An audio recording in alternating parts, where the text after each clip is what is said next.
เรื่องราวของปูกนกวรรณกับดราม่าที่เงียบๆแต่กลับเป็นประเด็นที่ทำให้คนสงสัยที่สุดว่าเธอไม่พูดถึงสามีอย่างเดอะด็อกสะเดาวทำไมถึงเป็นแบบนั้น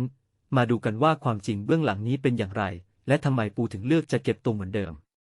หลังจากที่มีภาพและข่าวการป่วยของเดอะด็อกสะเดาวตลกชื่อดังที่สร้างความเป็นห่วงให้เพื่อนพ้องและแฟนๆเป็นอย่างมากในขณะที่หลายคนรอดูว่าปูกนกวรรณภรรยาของเดอะจะพูดอะไรออกมาบ้างกลับพบว่าเธอแทบไม่เคยพูดถึงสามีในที่สาธารณะเลยซึ่งความเงียบนี้เองกลับกลายเป็นประเด็นดราม่าทำให้สังคมสงสัยอย่างหนัก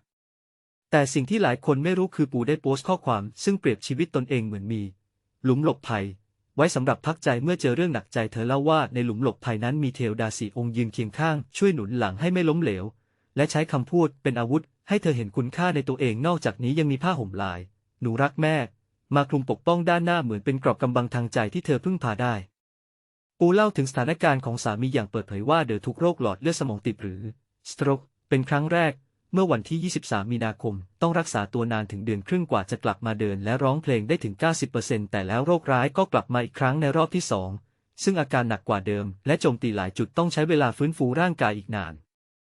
หลังเหตุการณ์นี้ปูเลือกรักษาความเงียบไว้ไม่เปิดเผยให้ใครมากนักมีเพียงไม่กี่คนที่รู้เรื่องนี้เพราะเธอกลัวคำวิจารณ์และความคิดเห็น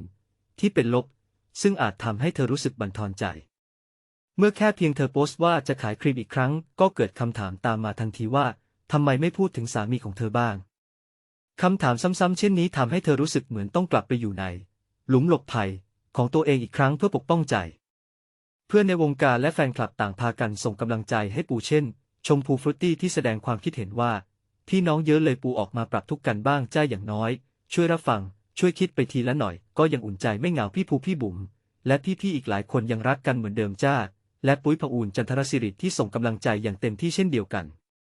คำถามที่น่าคิดต่อไปก็คือในสถานการณ์แบบนี้ความเงียบของคนที่อยู่ใกล้เคียงกับผู้ป่วยนั้นช่วยให้เขาได้รับความสงบใจหรืออาจสร้างความกดดันจากความคาดหวังของคนรอบข้าง